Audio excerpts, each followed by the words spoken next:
자유는 보편적 가치입니다. 우리 사회 모든 구성원이 자유 시민이 되어야 하는 것입니다. 3대 개혁은 우리나라를 지속 가능하게 하기 위한, 지속 가능성을 위한 아주 필수이고 결국 미래 세대를 위한 것입니다. 불과 얼마 전까지만 해도 상상할 수 없었던 일들이 지금 한일 간에 이루어지고 있습니다. 네, 인트로가 웅장하군요. 오늘은 윤석열 정부 출범한 지 1년이 되는 날인데 윤석열 정부와 민심의 365일을 짚어보는 특별한 시간입니다. 윤석열 정부 출범 1주년 특집 민심 365 배종찬 인사이트 K 연구소장 나와 계십니다. 안녕하세요. 안녕하십니까. 예, 신인규 국민의힘 바로 세우기 대표 나와 계십니다. 네, 안녕하세요. 국바사의 신인규입니다. 예, 그리고 임경빈 헬마우스 네. 임경빈 시사평론가 나와 계십니다. 안녕하십니까. 안녕하세요. 예, 여론조사 말씀하실 때 이 퍼센트 말씀하시면 그 무조건 저 무슨 쭉 해야 되는 거 있잖아요. 고지를 해야죠. 사전 고지. 예. 예. 제가 뭐 고지는 잘합니다. 예, 고지를 꼭 좀 잊지 말고 좀 해주시기 바랍니다. 32 고지에서 제가 32 고지 자제하겠습니다. 예, 알겠습니다. 군생활 예. 말씀하신 거죠? 예, 군생활 말씀하시는 거죠. 예. 분이 떠오르네요. 예, 예. 취임한 지 1년 됐는데 일단 총평부터 듣겠습니다. 예. 신인규 대표부터 하실까요? 예, 저는 네. 뭐 지난 1년간 국민들께서 상당히 좀 힘든 시간을 저는 보내신 것 같다라고 봅니다. 일단은 대통령 국정수행 지지도에 대해서도 상당히 부정적인 영향이 높게 나오고 있기 때문에 예. 저는 그 원인 중에 하나가 저는 대통령의 대통령다움이라고 하는 그 대통령다움의 부재와 실종에서 저는 그 원인을 찾고 있고요. 뭐 앞으로 남은 4년 동안에는 이 대통령다움이 좀 회복되는 그런 시기가 되기를 저는 바라고 있습니다. 예. 임경빈 예. 대표님이 그래도 이제 여당 입장에서 좀 좋은 말씀을 해주셔야 제가 좀 비판적으로 할 수가 있는데 예. 이렇게 여당 말씀해 입장에서 좋은 주시니까 말씀이 뭡니까? 여당 옹호하는 이야기? 좋은 평가. 이제 좋은 평가? 그렇죠. 근데 잘했을 때 잘했다고 합니다. 네. 네. 잘했을 때는 잘했다고 하더라고요. 저는 이제 예. 양가적으로 좀 봐야 되는 것 같은데 네. 그러니까 기대를 갖고 출범을 했는데 네. 실망을 주는 1년이 아니었나 싶습니다. 어. 뭐 대표적으로는 공정과 상식을 이제 기초 가치로 내세웠고 예. 그리고 뭐 앞으로 이제 국민들과 소통하는 거를 강화하겠다라는 취지로 용산의 대통령실을 이제 옮기는 조치로 출발을 했던 정부인데 그 과정들이 이제 국민들한테 보여지기로는 혼란스럽고 대통령이 처음 약속을 지키지 않고 그러다 보니까 뭐 여당과 야당의 이제 충돌만 계속 반복이 됐었던 1년이 아닌가. 거기에 대해서 이제 앞으로는 좀 바뀌는 모습을 대통령이 보여줬으면 좋겠다. 예. 이렇게 좀 말씀드리고 싶습니다. 대통령 지지율은 어떻습니까, 소장님? 그렇습니다. 이 세계 조사를 오늘 소개해드릴 텐데 예. 오늘 소개해드리는 모든 조사는 예. 중앙선거여론조사 심의위원회 예. 홈페이지에서 확인하시면 돼요. 가능합니다. 예. 먼저 KBS가 한국리서치에 의뢰를 해서 지난 6일부터 8일까지 예. 실시한 조사입니다. 이 조사에서 윤석열 대통령 국정수행에 대해서 어떻게 평가하는지 물어봤는데요. 잘하고 있다. 39.1%. 39.1. 네. 잘 못하고 있다는 부정평가는 55.5%로 나타났습니다. 55.5. 예, 오늘 소개해드린 조사에서는 예. 이 조사가 긍부정의 이 간격이 가장 좁혀진 그 그러네요. 결과가 나타났고요. 예. KBS 조사가. 네, 연합뉴스 TV가 매트릭스 의뢰를 해서 지난 6일부터 7일까지 실시한 조사입니다. 윤석열 대통령에 대한 1년 평가입니다. 긍정평가가 37.5. 37.5. 네, 부정은 60%로 나타났고요. 60. 네, 마지막에 한국갤럽이 자체적으로 2일부터 4일까지 실시한 조사입니다. 이 조사에서는 긍정평가 33%. 33. 예, 부정평가는 57%로 나타났는데 네. 한국갤럽의 질문은 윤석열 대통령이 대통령으로서 직무를 잘 수행하고 있는지 잘못 수행하고 있는지 예. 이렇게 물어봤습니다. 그렇군요. 그 조사 일시가 약간씩 다르기 때문에 그것도 좀 감안을 해야 될 것 같습니다. 예, 살짝 차이는 있는데 최근에 조사된 KBS 조사와 연합뉴스 TV 연합뉴스 조사를 보면 대체로 30%대 후반 정도 긍정평가와 대통령의 부정평가는 50% 중반에서 60%에 왔다 걸쳐 갔다. 있는 그렇습니다. 어떤 수준인가요? 역대 대통령들과 비교해 보면. 취임 그렇습니다. 이제 1주년. 갤럽을 기준으로 따져 본다면은 예.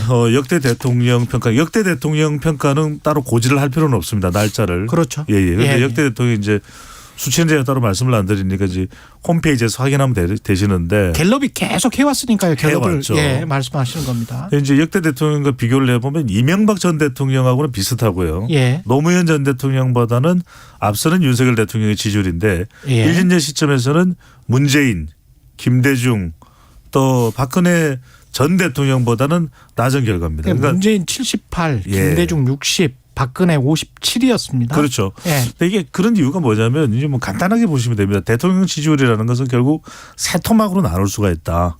하나는 보수, 중도, 진보 이렇게 이제 나눠지거든요. 예. 그러니까 결국 대통령의 지지율이 높다는 건 자기 진영 플러스 중도를 가져가게 되면은 그렇죠. 한 70에서 80% 가까이가 나와요. 예. 그러니까 이제 문재인 전 대통령의 경우에는 기저현상이 있었죠. 국정농단에 따라서 아. 중도가 바싹 그때는 대통령 긍정평가로 이제 붙어 있을 때였죠. 취임 1주년 때는. 그렇죠. 예. 그다음에 김대중 전 대통령은 이제 이 IMF 외환 위기를 극복해야 됩니다. 이럴 때는 이제 중도가 상당 부분 이제 예. 김대중 전 대통령 긍정평가로 가 있었죠. 그랬네요. 리고 이제 예. 박근혜 전 대통령은 중도에 그래도 일부분 한 10에서 15%가 가 있었기 때문에 50%대가 나왔다 이렇게 분석을 했어요. 그러니까 결국 중요한 것은 대통령은 지지율을 높이기 위해서는 자기 진영 플러스 중도. 중도를 얼마나 가져가 있냐에 따라서 50%대, 60%대, 70%대 이렇게 나눠지게 되죠. 이런 정치 이 구조, 역학관계 이런 거를 생각했을 때 지난 1년 중에서 어떤 사건들이 가장 기억에 남고 그게 어떤 영향을 미쳤고 어떻게 생각하십니까? 저는 뭐 지난 1년 동안 너무 많은 얘기들이 있었지만은 예. 저는 한 6개 정도만 제가 좀 짚어만 보고 싶은데요. 신인규 대표. 예, 일단 정치적인 목표가 저는 좀 부재한 집권 아니었나. 그래서 아무래도 주로는 이제 수사 이슈가 좀 많이 나왔던 게 기억이 나고요. 예. 또 하나는 인사 독식입니다. 이제 검찰로 상징되거나 윤핵관으로 상징되는 분들의 독식과 그러면서 동시에 집권했던 연합 세력들을 내부적으로 여당에서부터 파괴했던 이 두 가지가 있고요. 세 번째는 이제 구체적인 당무 개입의 이런 정황들까지 이제 튀어나오면서 국민들의 많은 비판을 받았던 것 같고, 저 이제 이태원 참사가 기억에 남는데 그걸 통해서 이제 책임 정치의 실종의 문제가 또 나왔고요. 또 최근에는 이제 불안한 외교. 이제 이 문제도 지금 짚을 수밖에 없고, 마지막으로는 도어 스태핑으로 시작해서 시작은 좋았는데 예. 지금은 도어 스태핑이 완전히 중단되면서 일상적인 뭐 기자회견까지도 지금 많이 이루어지고 있지 않기 때문에 이런 불통의 이슈까지 저는 복합적으로 지금 좀 1년에 대해서는 평가를 해봐야 된다, 좀 이런 생각을 가지고 있습니다. 임경임 평론가가 할 말이 없을 것 같은데 신인규 대표 옆에서. 그래서 저는 뭐 구체적인 장면을 좀 두 가지만 꼽자면 예. 아마 국민들도 비슷하실 것 같아요. 일단 예. 하나는 소위 바이든 날리면 논란. 예. 네, 이 그래서 땡땡 논란. 그렇습니다. 예. 그거는 이제 미국에 갔을 때 예. 대통령이 이제 혼잣말처럼 혹은 이제 옆에 이제 가볍게 얘기하는 게 노출이 됐을 때 대통령이나 혹은 대통령실, 정부 여당이 어떤 식으로 대응하는가를 보여준 건데 그게 결국은 전 국민 듣기 평가로 소구가 됐던 뭐 어떻게 보면 이제 소통에 있어서 가장 바람직하지 않은 방식으로 흘러갔죠. 예. 그리고 이제 그게 하나의 상징적인 장면이었던 것이 그 뒤로도 비슷한 장면들이 자꾸 반복이 됐습니다. 뭐 대통령이 실언을 하거나 혹은 대통령의 발언이 오해를 받을 때 그건 받아들이는 사람이 지금 잘못 알고 있는 것이다. 혹은 언론이 호도하고 있는 것이다. 어떤 취지로 말했는데 왜 그렇게만 받아들이냐. 그렇습니다. 예. 뭐 혹은 왜곡하고 있다. 뭐 이런 식의 이제 평가들이 계속 따라붙는 방식으로 거의 1년을 보내왔던 거. 예. 그게 어떻게 보면 국민을 향한 정부 여당의 태도이고 언론을 향한 태도이고 이제 두 가지를 좀 상징적으로 보여주는 거였다고 생각을 하고요. 정치권을 향해서 보여준 상징적인 장면은 소위 이제 체리따봉 문자 사건. 체리타봉. 그렇습니다. 갑자기 소환이 되는군요. 그렇습니다. 예. 그래서 이제 그 당시에 이제 권성동 원내대표하고 이제 대통령이 주고받았다고 하는 그 문자 메시지에서 소위 그 이제 내부 총지라는 당 대표라는 단어가 나왔었습니다. 그 당시 그렇죠. 예. 이준석 전 대표를 향해서 나왔었던 단어인데 그것도 역시 마찬가지로 당무에 직접적으로 개입하는 거 아니냐라는 의혹. 그리고 그 중에서도 대통령에 대해서 이제 다소 좀 다른 목소리를 내는 거를 어떻게 보면 이제 참지 못하거나 혹은 뭐 탄압하는 양상으로 그 뒤로 흘러갔었던 정부 여당의 모습을 상징적으로 보여주는 장면이 그 장면이 아니었나. 뭐 저는 두 가지를 꼽고 싶습니다. 신인규 대표는 국민의힘 대표 되시면 안 돼요. 네. 탄압받을 수 있어.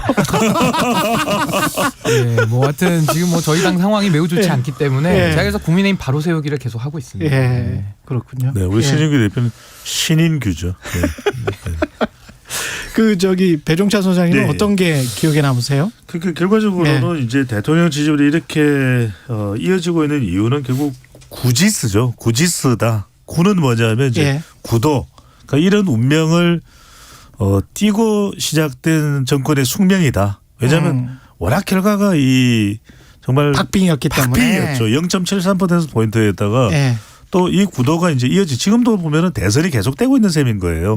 왜냐하면은 여전히 야당은 또 이재명 대표가 대선 후보가 그렇죠. 또 당대표 리더이기 때문에 예. 계속해서 윤명 대첩이 뭐 1차전, 2차전, 3차전 계속 이어지는 구도고 예. 또 하나는 뭐냐면 지형 자체가 여소야 되니까 지금 야당에서는 대통령의 스타일로 계속 가고 있기 때문에 결국 맞설 수 있는 것은 의석수 이걸로 이제 대항할 수밖에 없는 이 의의 지형이죠. 지죠. 예. 마지막은 뭐냐면 그렇다면 역대 대통령들은 어떻게든 이걸 좀 타개하기 위해서 여소야대 국면이면은 뭐 경청도 하고 또 뭐 기자간담회도 하고 국민과의 대화도 하고 그런 게 이제 일상적이었어요. 그런데 윤석열 대통령 스타일은 그냥 난 가. 이거거든요. 그러니까 예. 이제 이 스타일 자체가 크게 변하지 않는다. 짧게만 이제 곁들이면 지금 우리 한국갤럽의 지난 1년간 지지율 추이가 어떻게 유튜브에 올라가나요? 어떠나요? 예. 네, 안 올라가더라도 들어오셨으면 구독 꾹 눌러주시고. 예.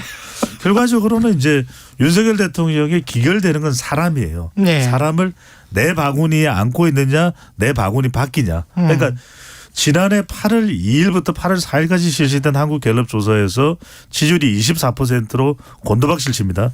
그때 사람 누가 등장하죠? 이준석 전 대표가 등장해요. 그러니까 사람과의 충성, 이른바 20대와 30대 2대남 3대남을 대표하는 이준석 전 대표와의 충돌이 발생하죠. 그럼 이제 지지율이 달아나요. 또 하나는 뭐냐면 지난 9월 27일부터 지난해입니다. 지난해 9월 27일부터 29일 한국갤럽 조사 보면 또 한 번 24%가 돼요. 이때도 사실은 사람이죠. 언론이죠. 이 MBC와의 충돌을 합니다. 전용기 탑승 배제. 그렇습니다. 그러면서 이제 지지율이 내려가고 마지막으로는 윤석열 대통령이 올해 들어서 지난해 연말 또 올 초까지만 해도 1월까지만 해도 지지율이 상승세였어요.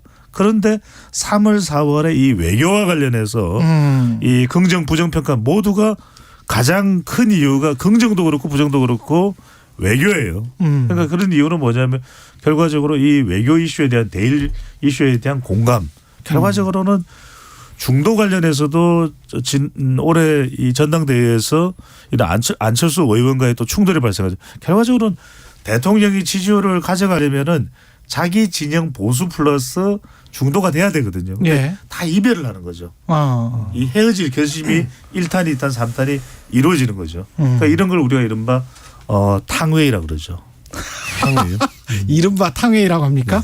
이 공정과 상식에 기반한 정부를 주장을 했었는데 김건희 여사 배우자 문제, 그 도이치모터스 주가 조작 의혹 이거를 집권 여당이나 대통령실은 계속 떼어내려고 굉장히 노력을 했단 말이죠. 근데 사실 국민들은 아직도 의혹이 가시지 않은 상황이라 이게 대통령 지지율에도 영향을 미치고 있을까요? 어떻게 보십니까? 예, 당연히 영향이 없을 수가 없고요. 예. 저는 뭐 윤석열 정부의 취임 초기에 공정과 상식, 그리고 자유와 연대라고 하는 4가지 그런 가치를 내걸었던 것 같고 주로 많이 말씀하셨던 건 이제 헌법 가치였을 겁니다. 그렇죠. 이 5가지 정도인데 사실 뭐 그게 중첩적인 면도 있습니다만은 공정과 상식 면에서는 이재명 대표 관련된 수사 그리고 민주당에 대한 수사를 상당히 거침없이 해왔기 때문에 보수 지지자들의 또 박수를 받은 것도 사실인데요.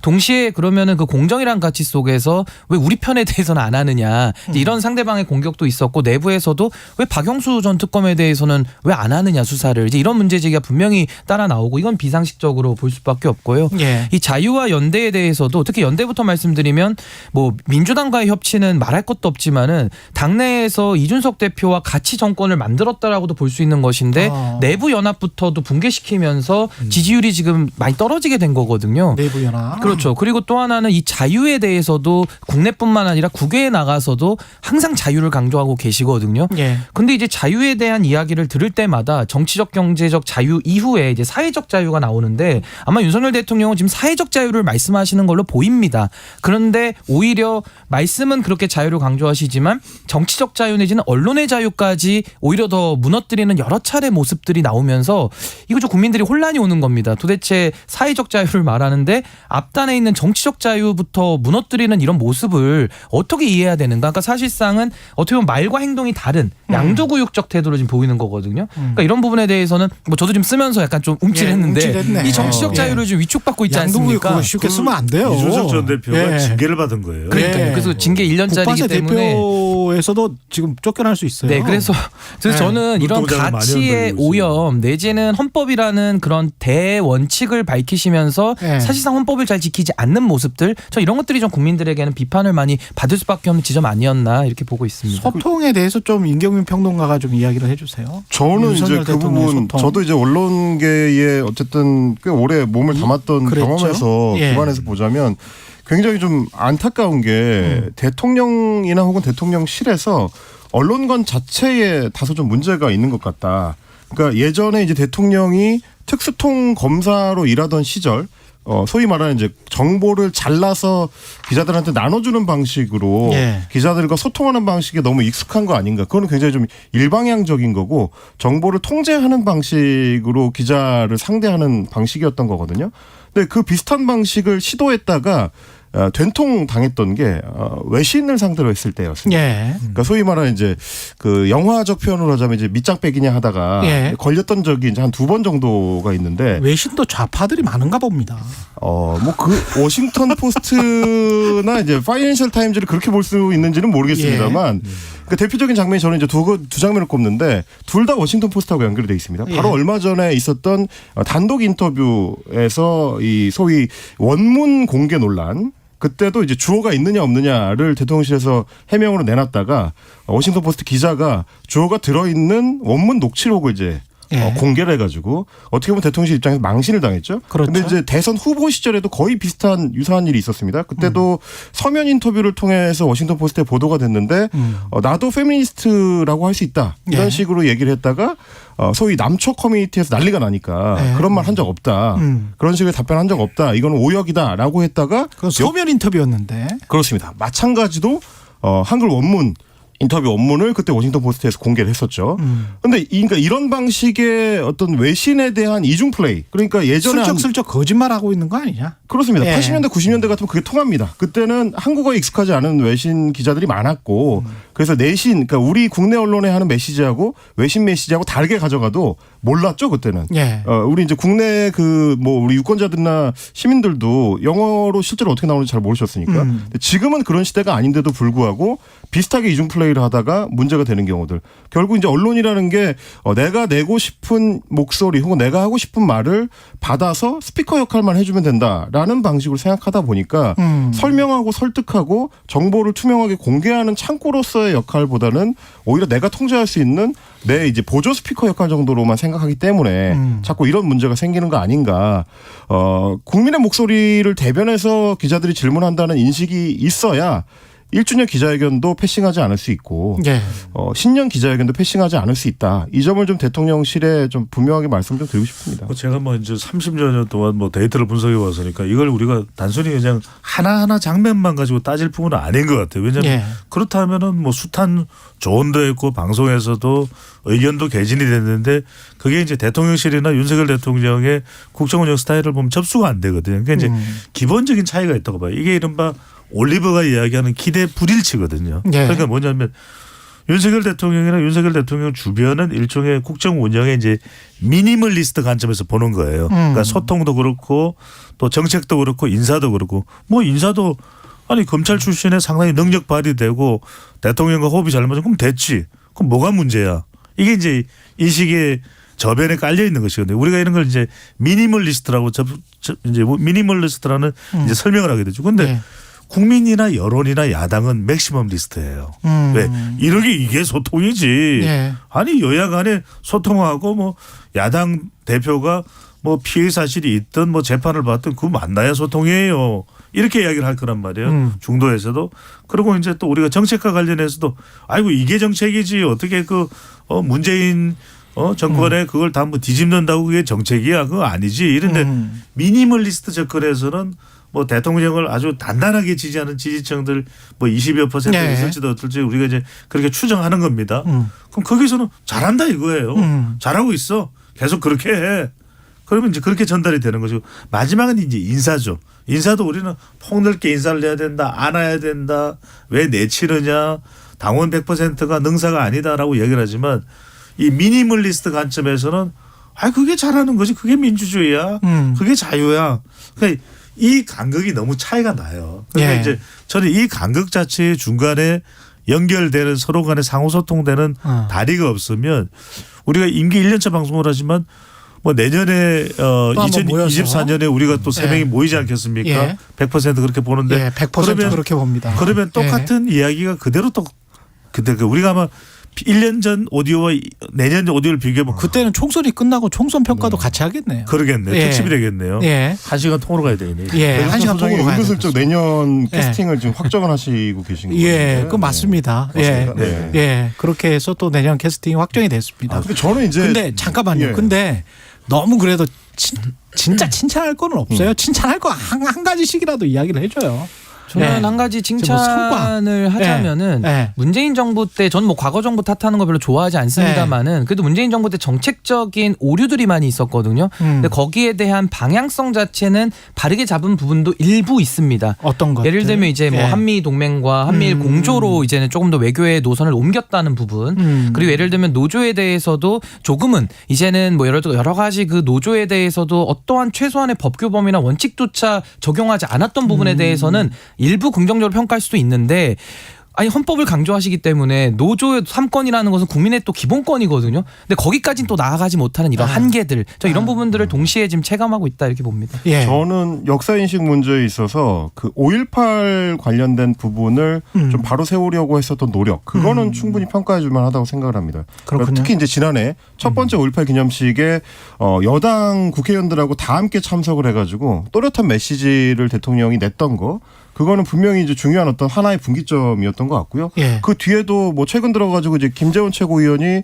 5.18 관련해가지고 이제 논란이 되는 발언을 했을 때도 대통령실 분명히 서른 그었던 거, 그거는 분명히 평가할 대목이 있다. 그동안에 이제 우리 그 보수 여당이 자꾸 멈칫거렸던 5.18 광주 민주화 운동에 대한 정당한 평가를 대통령 중심으로 해서 이제 한다라는 메시지를 계속 발신하고 있는 거는 중요하다고 생각하는데 예. 다만 좀 걱정이 되는 거는 반대급부로 최근 들어서는 이승만 전 대통령에 대한 평가를 올려치려고 하는 어떤 시도, 그게 이제 자칫하면 우리 이제 헌법 정신에 대한 오해를 이제 불러일으킬 수 있다. 우리가 4.19 혁명 정신을 계승하는 게 우리 헌법 정신의 기본인데 4.3 사건과 관련된 최근 집권여당 인사들의 이제 위험한 역사 수정주의적 발언들, 예. 그리고 이제 뭐 국가보훈처에서 추진하고 있는 이승만 전 대통령에 대한 어떤 기념관 설립 추진, 이런 것들이 하나의 연동된 어떤 이미지를 주면서 이 정부가 너무 좀 이념적으로 치우친 방향으로 가고 있는 거 아닌가라는 걱정을 하시는 국민들이 많기 때문에요. 그 부분은 좀 조심을 하는 게 좋겠다라는 말씀을 칭찬을 하라고 그랬더니 또 이경민 전 그거 칭찬을. 주의를 이제 아니, 저는 3분밖에 안 남아서 저는 완전 칭찬입니다. 30초만 쓸게요. 예, 30초만. 저는 또 윤석열 대통령이 이 예. 친교만큼은 또 탁월하다. 친교. 이 외국 정상과의. 아메리칸 파이. 그렇죠. 이제 한미 예. 동맹이 중요한데 예. 뭐 사과나 애플파이도 아니고 아메리칸 파이였다. 파이. 예. 그래서 상당히 예리했다고 볼 수 있는 것이고. 예. 또 하나는 이제 기시다 우미오 총리와의 이 관저 만찬에서 예. 경주 법주, 청주죠. 경주 예. 법주다. 이게 상당히 중요해요. 왜냐하면 기시다 총리도 법학을 전공을 했고 윤석열 대통령도 법학이니까 법주가 나왔다. 그다음에 여기에 숯불구이가 나왔다. 진짜? 아, 그게 중요해요. 칭찬하라고 했더니 자기의 부장님 개그를 예. 하고 있는데. 그리고 친교를 좀 야당하고도 이렇게 좀 하시면 더 좋을 것 예, 같습니다. 핵심적인 거고. 그 다음에 소장님한테 여쭤볼 게, 만일 내일이 국회의원 선거일이라면 어느 정당 후보에게 투표할 것인가? 대통령 지지율이 상대적으로 낮았음에도 불구하고 민주당 지지율도 뭐 그저 그랬다. 이게 지금 나타나는 것 같아요. 그렇습니다. 예. 이게 이제 지난 2일, 4일 한국갤럽조사 개요로 말씀드릴 거 보면 예. 내년 총선에서 어느 정당에 어디에 투표를 하겠냐. 정권 안정이냐, 정권 심판이냐. 그렇죠. 그러니까 여당 후보에게 표를 주겠다가 37%, 예. 또 야당 후보에게 표를 주겠다가 49%니까 예. 지금 위기죠. 그렇게 보면은 집권 여당인 국민의힘이나 윤석열 대통령은 대통령 지지율이 높지 않고서 선거에서 좋은 성과를 거뒀던 예가 없어요. 그럼 비상이다. 이렇게 일단 볼 수 있을 테고 예. 또 하나는 이제 야당 국민의 더불어민주당을 이야기하면 더불어민주당은 이 조사에서 더불어민주당 지지율은 또 32밖에 안 돼요. 그렇죠. 그러니까 49가 야당 쪽에 힘을 실어주고 있는 여론인데 예. 정작 지지율은 32밖에 안 되는 건 이건 리스크거든요. 그 리스크 이재명, 송영길, 김남국 예. 이 리스크를 리스크. 우리 일부러 예. 보니까 또 김민하 평론가가 많이 이야기하더만요. 그 리스크를 어떻게 헤쳐나가느냐가 관건이라고 봐야 되겠죠. 그 1분밖에 안 남았네요. 총선 성적표 전망 좀 해주십시오. 근데 원래 그래도 정권 심판에 대한 네. 그 여론이 높을 수밖에 없습니다. 이제 경제 어려움이라든지 중간평가니까. 예, 중간평가 성격 때문에 그래서 민주당이 유리한데요. 근데 아무래도 저는 지금은 양당의 이런 적대적 공생 관계가 너무나도 공고해졌기 때문에 글쎄요. 저는 뭐 이대로 가서는 뭐 양당이 거의 뭐 무승부 비슷한 이제 승부를 낼 것 같은데 예. 문제는 들어가는 분들이 아마 초선 교체율이 또 50% 될 겁니다. 그렇죠. 더 질이 나빠진 정치를 국민들께서 보게 되시지 않을까. 저는 매우 우려스러운 입장입니다. 예. 임경민 평론가 마지막으로. 예. 잘하기 경쟁을 좀 했으면 좋겠어요. 잘하기 여야 경쟁. 양쪽에 저는 이제 방송 출연을 많이 하다 보니까 대기실에서 예. 이 대화할 기회가 많은데 여야 양쪽의 국회의원들이 대부분 어차피 다음 총선 앞두고 상대 당은 쪼개진다.